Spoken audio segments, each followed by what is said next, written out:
एका यशस्वी कारकिर्दीचा खरा अर्थ नक्की असतो तरी काय? विचार करण्यासारखी गोष्ट आहे ना?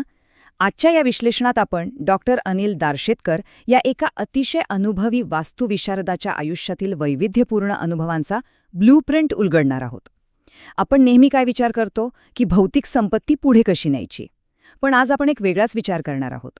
आयुष्यभर कमावलेलं व्यावसायिक शहाणपण, तो अनमोल अनुभव पुढच्या पिढीकडे नेमका कसा सोपवायचा हे आपण पाहणार आहोत. आता आयुष्याच्या संध्याकाळी जेव्हा आपण मागे वळून पाहतो तेव्हा साहजिकच एक प्रश्न समोर उभा राहतो. मी नक्की कोण? हा प्रश्न फक्त कोणा एका व्यक्तीचा नाहीये, तर हा आपल्या सर्वांच्या अस्तित्वाचा प्रश्न आहे. एक व्यावसायिक म्हणून आणि त्याहीपेक्षा एक माणूस म्हणून आपली ओळख नेमकी काय असते, आणि खरं सांगायचं तर इथूनच आपल्या या वैचारिक प्रवासाला खऱ्या अर्थाने सुरुवात होते. आता एक विचार करा, भौतिक संपत्ती आणि आपला व्यावसायिक अनुभव यात खूप मोठा फरक आहे, नाही का? मागच्या पिढीने मिळवलेली घरे, जमीन, पैसा हे सगळं वारसा हक्काने आपल्याला अगदी सहज मिळून जातं. पण त्या मौल्यवान व्यावसायिक अनुभवाचा काय? तो कसा पुढे न्यायचा? हा अमूर्त न दिसणारा अनुभव कसा हस्तांतरित करायचा, हे बऱ्याच अंशी दुर्लक्षितच राहतं. आणि हेच आपल्या आजच्या चर्चेचं मुख्य सूत्र असणार आहे. आयुष्यातील विविध भूमिकांचा हा वैचारिक प्रवास आता आपण बघूया. शरीर आणि मन यांच्यात किती कमालीचा फरक आहे हे आपण कधी पाहिलेय का? शरीराची वाढ आपण उघड्या डोळ्यांनी पाहू शकतो. बालपणापासूनचे फोटो जुन्या अल्बममध्ये पाहिले की ते लगेच लक्षात येतं. पण मनाचं काय? ते कसं वाढलं, वेगवेगळ्या वळणांवर ते कसं बदलत गेलं, याच्या नोंदी किंवा फोटो तुम्हाला कुठे मिळतील? शरीरापेक्षा मनाचा हा जो न दिसणारा विकास आहे ना, तो खऱ्या अर्थाने गूढ आहे. म्हणूनच मनाच्या जोडणीचं हे दृश्य स्वरूप समजून घेणं अतिशय रंजक ठरतं. बघा, आयुष्यात आपण मुलगा, भाऊ अशा कित्येक तरी भूमिका रोज निभावत असतो.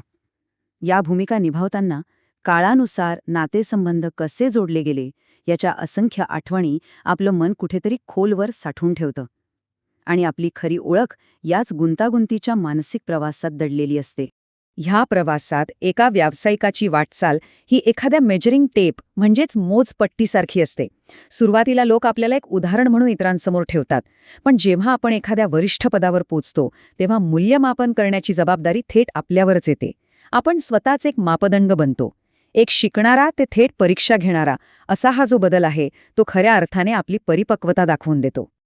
आता वळूया वास्तुविशारदाच्या प्रत्यक्ष प्रवासाकडे आणि त्यांच्या व्यावसायिक टप्प्यांकडे. डॉक्टर दारशेटकर यांच्या अनुभवाची व्याप्ती खरंच थक्क करणारी आहे. केंद्र शासन, राज्य शासन आणि खाजगी व्यवसाय अशा सर्वच क्षेत्रात त्यांनी मुसाफिरी केली आहे. एवढंच नाही तर ते एक विकासक, संशोधक आणि विद्यापीठात अध्यापक म्हणूनही राहिले आहेत. हा असाच चौफेर आणि सखोल अनुभव त्यांना वास्तुकला क्षेत्रातील एक अस्सल तज्ज्ञ बनवतो. आणि हे तज्ज्ञ असणं किती महत्त्वाचं आहे हे रिअल एस्टेटसारख्या गुंतागुंतीच्या क्षेत्रात काम करताना प्रकर्षानं जाणवतं. मालमत्तेचे हक्क आणि कायद्याची किचकट परिभाषा यामुळे इथे पावलोपावली अनेक गुंते निर्माण होतात. याच जाळ्यात अडकलेल्या लोकांना मार्ग दाखवताना समंत्रक म्हणून त्यांनी जे काम केलं त्यातूनच त्यांना हे अत्यंत मौल्यवान असे अनुभव मिळाले आहेत. वास्तुकलेच्या इतिहासाकडे पाहण्याचा एक अगदी नवीन आणि वेगळा दृष्टिकोन आता आपण पाहूया. इतिहासाकडे बघण्याचा हा दृष्टिकोन खरंच विचार करायला लावणारा आहे. आजवर कोणत्याही प्रशासकीय काळात वास्तुकला ही प्रामुख्याने तत्कालीन सत्तेचं आणि ताकदीचं प्रदर्शन करणारं साधन मानली गेली आहे. सामान्य माणसाच्या रोजच्या गरजांचा विचार यात कुठे दिसतो का? क्वचितच. आजवरचा इतिहास पाहिला तर तो बहुतांश वेळा सत्ताधाऱ्यांच्या भव्य आणि टोलेजंग इमारतींभोवतीच फिरताना दिसतो. म्हणूनच हे एक अतिशय समर्पक वाक्य इथे सांगावंसं वाटतं. या महाभारतात प्रत्यक्ष आर्किटेक्ट कृष्णाची भूमिका निभावू शकतात. आजच्या या आधुनिक काळात जेव्हा सामान्य फ्लॅट खरेदीदार आणि प्रबळ विकासक यांच्यात संघर्ष उभा राहतो ना, तेव्हा ते खरेदीदार अगदी अज्ञातवासात असलेल्या पांडवांसारखे हतबल असतात. अशा या कायदेशीर युद्धात एक सजग वास्तुविशारद हा भगवान कृष्णाप्रमाणे अतिशय समर्थ आणि योग्य मार्गदर्शक ठरू शकतो. ऐतिहासिक आणि आधुनिक अशा काही भव्य वास्तूंचं मूल्यमापन कसं करता येईल ते आता बघूया. उदाहरणार्थ, चंदीगडच्या उच्च न्यायालय आणि विधानसभाचा विचार करूया. सिमेंटच्या या राखाडी रंगावर रंगीत खांब आणि पांढऱ्या शुभ्र गाड्या, हे सगळं दृश्य अतिशय नयनरम्य आणि विहंगम दिसतं. पहिल्या नजरेत ही वास्तुकलेची एक उत्तम कलाकृती वाटते, यात शंकाच नाही. पण ह्या पलीकडे जाऊन प्रत्यक्ष वापरणारा एक नागरिक म्हणून विचार केल्यास आपल्याला काय दिसतं? वास्तव थोडं किंबहुना खूपच वेगळं आहे. चंदीगडच्या तीव्र आणि उष्ण हवामानात वर्षाचे फक्त ते 3 सुखद महिने सोडले तर उरलेल्या 9 महिन्यात या सिमेंटच्या प्रचंड मोठ्या पृष्ठभागावर चालत जाणं हे सामान्य माणसासाठी अतिशय तापदायक असतं. एखाद्या आर्किटेक्चरच्या पुस्तकात ही डिझाईन खूप आकर्षक दिसेलही, पण प्रत्यक्ष वापरणाऱ्या लोकांसाठी ही वास्तू खरंच सोयीस्कर आहे का, हा प्रश्न नक्कीच पडतो. आता याउलट फतेपूर सिक्रीकडे पाहिल्यास खऱ्या अर्थांनी वास्तुकला निसर्गाशी कशी समरस असली पाहिजे हे आपल्याला उत्तमरित्या समजतं. आधुनिक काळातल्या त्या रखरखीत कॉन्क्रीटच्या इमारतींपेक्षा ही ऐतिहासिक वास्तू तिथलं हवामान आणि निसर्ग यांचा अतिशय बारकाईने विचार करून अतिशय कल्पकतेने बांधली गेली होती. दिवान ए खास आणि पंचमहाल ही त्याची उत्तम उदाहरणे आहेत. पंचमहालाचा तो 5वा मजला जरा आठवून बघा.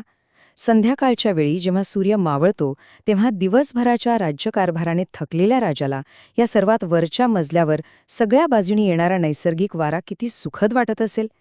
दिवसाच्या वेगवेगळ्या वेळा आणि नैसर्गिक वाऱ्याची दिशा यांचा केलेला हा सूक्ष्म विचार खरंच थक्क करणारा आहे. यावरून आपल्याला वास्तुकलेची म्हणजे आर्किटेक्चरची खरी व्याप्ती लक्षात येते. इमारत बांधणे म्हणजे फक्त लांबी रुंदी मोजणे आणि बाह्य सौंदर्य वाढवणे एवढंच नसतं, तर त्या इमारतीचा आजूबाजूच्या नैसर्गिक वातावरणाशी समन्वय, ऋतूनुसार होणारा बदल आणि सर्वात महत्त्वाचं म्हणजे तिथे वावरणाऱ्या माणसाची मानसिक स्थिती, या सर्व घटकांचा अतिशय सुरेख मेळ त्या डिझाईनमध्ये असणं अपेक्षित असतं. तर मग हा वारसा पुढे चालवण्याबाबत आपण काय निष्कर्ष काढू शकतो ते पाहूया.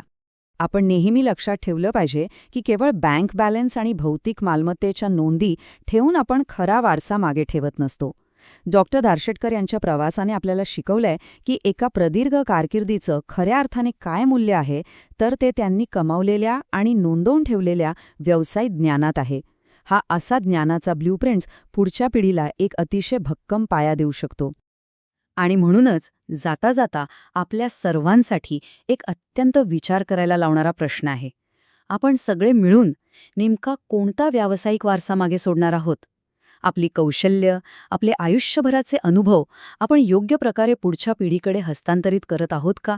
हा विचार नक्की करा, कारण खरा वारसा तोच आहे जो संपत्ती नाही तर शहाणपण देतो.